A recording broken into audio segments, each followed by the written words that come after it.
Clash cup 2026 है, यानी कि टी20 वर्ल्ड कप 2026। दोस्तों मैं तो इसको क्लैश कप ही कहूंगा, क्योंकि जब से इस वर्ल्ड कप की अनाउंसमेंट हुई थी, गरीब एशियन कंट्रीज के दरमियान क्लैश खत्म होने का नाम ही नहीं ले रहे। एक तो इन ससुर के नातियों के पास खाने को दाने नहीं है। जितने भी एशियन कंट्रीज हैं, ये इंडिया वालों ने ड्रामा रचा के रखा हुआ है कि हम बहुत बड़े अमीर हैं। भाई साहब, आपके पास भी गुर्बत उतनी ही है जितनी बाकी कंट्रीज के पास है।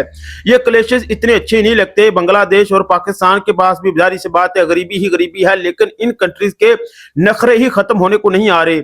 मैंने अपनी पहली वीडियो में यह कह दिया था कि बहुत कम चांसेस है कि बांग्लादेश जो है वो इस वर्ल्ड कप में पार्टिसिपेट करे, और बिल्कुल ऐसा ही हुआ है। भाई साहब, मेरी जुबान काली नहीं है, इन मुल्कों के जहन ही काले हैं। ससुर के नाती क्या करें।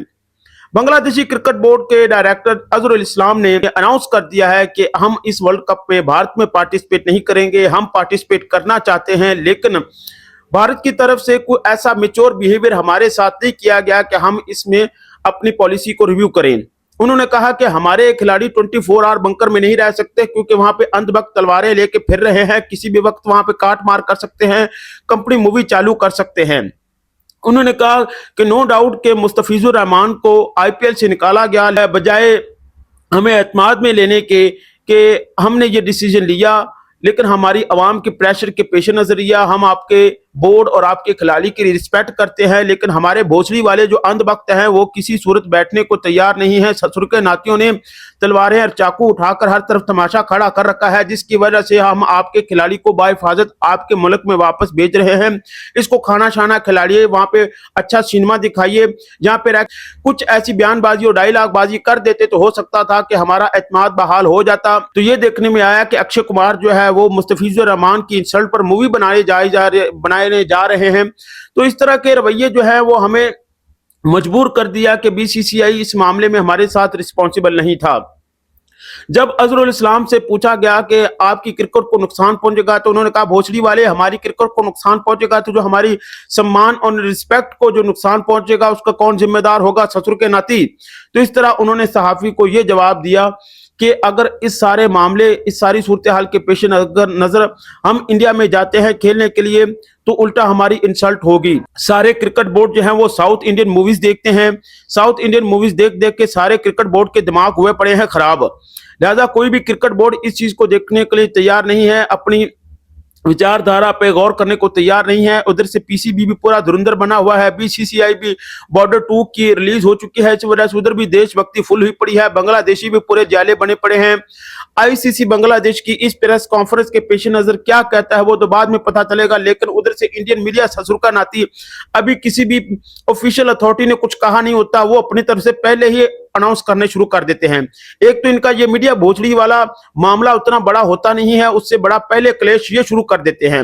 मुल्कों के दरमियान मसले मसाइल और झगड़े हो जाते हैं, लेकिन इतना ड्रामेबाज मीडिया कहीं पे भी नहीं है। मीडिया ही अंधभक्त बना पड़ा है, तो बजाय इसके कि मसला सॉर्ट आउट कराने में अपना रिस्पॉन्सिबल प्ले करें, इनका मीडिया भी भोसड़ी वाला पूरा ससुर का नाती है जो इस तरह की तमाशागिरी करनी शुरू कर देता है। सूरत तो बिल्कुल गंभीर हो चुकी है कि बांग्लादेश ने कहा कि भाई साहब जो भी कर लो, ये तो ना हो पाएगा, ससुरा ये ना हो पाएगा कि हम वहां पे भारत में जाके खेलें और वहां पे अंधभक्त हमारे साथ कोई कांड कर दें। बहुत ही अफसोसनाक सूरत हाल है। एक और मामला जो सुर्खियों में है वो ये है कि आपके जितने भी छोटे भाई हों उन पर नजर रखें। ये बड़े ससुर के नाती होते हैं, भोसड़ी वाले होते हैं। छोटे भाई आपके साथ किसी भी वक्त फ्रॉड कर सकते हैं, कांड कर सकते हैं।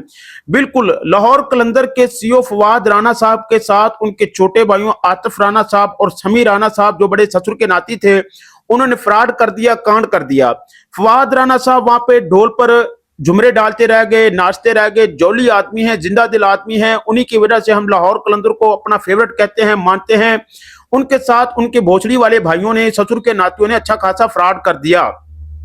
लाहौर कलंदर के 30% शेयर जो थे वो मिस्टर न्याजी नामी जितने भी बंदे हैं वो पाकिस्तान में इस वक्त कांड किए जा रहे हैं। एक न्याजी साहब हमारे जेल में पड़े हैं, बाकी जो न्याजी बाहर पड़े हुए हैं वो भी ससुर के नाती कहीं टिकने का नाम नहीं ले रहे। तो फवाद राणा साहब के जो छोटे भाई थे ससुर के नाती, उन्होंने 30% शेयर जो हैं वो $5 मिलियन पर उनको फरोख्त कर दिए। फवाद राणा साहब को पता ही नहीं चला।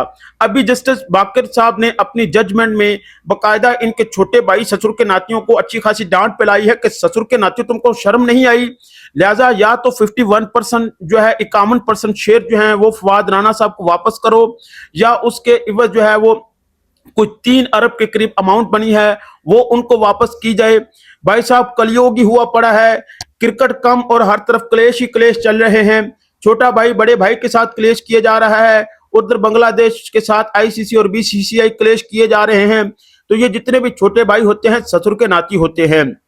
मामला तब हाईलाइट हुआ जब मामला कोर्ट में आया। फवाद राणा साहब ने अपने इन छोटे भाइयों पर जो है वो कांडबाजी फ्रॉडबाजी का केस कर दिया, बिल्कुल बॉलीवुड मूवीज की तरह। वहां पे डायलॉग भी हुई है। जो काल्को कंपनी थी उसको ऑन करते थे फवाद राणा साहब, उनके पास थे लाहौर कलंदर के शेयर ज्यादा। तो इनके छोटे भाइयों ने जो है बड़े भाई जो वो उनको अपना छोटा भाई कहते हुए कि यार छोटे भाई सारे मामला देख रहे हैं काम रहते थे, लेकिन वो पूरे पूरे ससुर के नाती थे। उन्होंने इलीगली जो शेयर्स थे वो अपने तरफ शिफ्ट कर लिए और कुछ शेयर जो है वो सेल कर दिए गए फवाद राणा साहब की परमिशन, उनकी नोटिफिकेशन और उनको इतला दिए बगैर। फवाद राणा साहब के साथ कोई फ्रॉडबाजी करेगा तो ससुर का नाती हम भी यहाँ पे हल्ला बोल के रख देंगे। तो जस्टिस बाकर साहब ने ओवरऑल अपनी जजमेंट में इनके छोटे भाइयों की अच्छी खासी सरजंस भी की है कि ससुर के नाते तुमको शर्म नहीं आई, मान मर्यादा और संस्कार ही नहीं है तुम लोगों में। हम भी हैरान थे कि राणा साहब चले कहाँ गए हैं।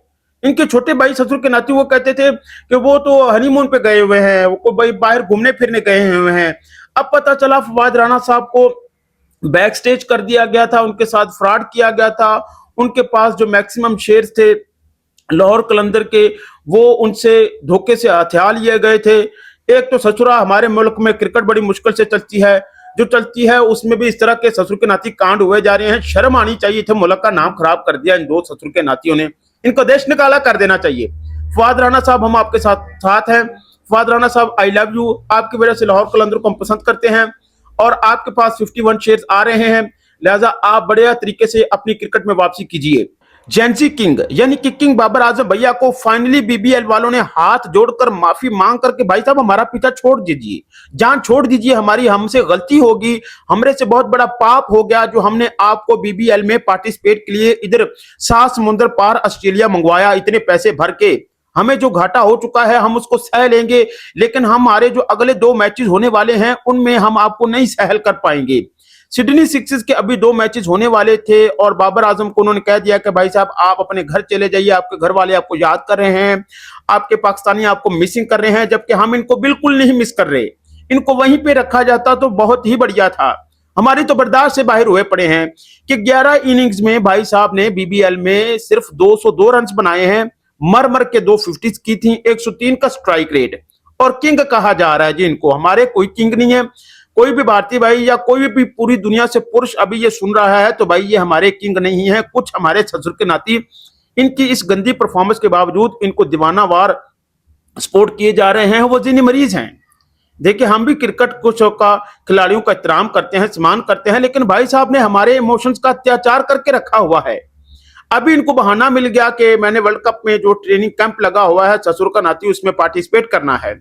हमें तो ये सुन के अफसोस हो रहा है कि अब हमें वर्ल्ड कप में भी इनको बर्दाश्त करना पड़ेगा। जाहिर सी बात है अब नेशनल ड्यूटी पे आ रहे हैं, ट्रेनिंग कैंप ज्वाइन करना है तो जाहिर सी बात है स्क्वाड का भी हिस्सा रहेंगे, स्क्वाड का हिस्सा रहेंगे तो खेलेंगे तो हमें मजीद परेशानी होगी, क्योंकि परेशानी बांट रहे हैं।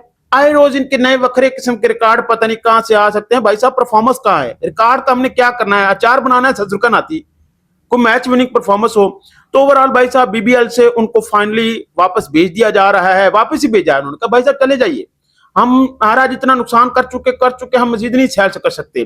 तो ओवरऑल जो है बाबर आजम का सफर समाप्त हो चुका है, खत्म हो चुका है। बीबीएल में अभी सिडनी सिक्सर्स को 2 मैचेस पड़े हुए थे, लेकिन उन्होंने कहा कि मेरे देश का वहां पे मुझे बुलाया जा रहा है, ये बंधन तो प्यार है बंधन का, इस तरह करके ये वापस आ गए हैं।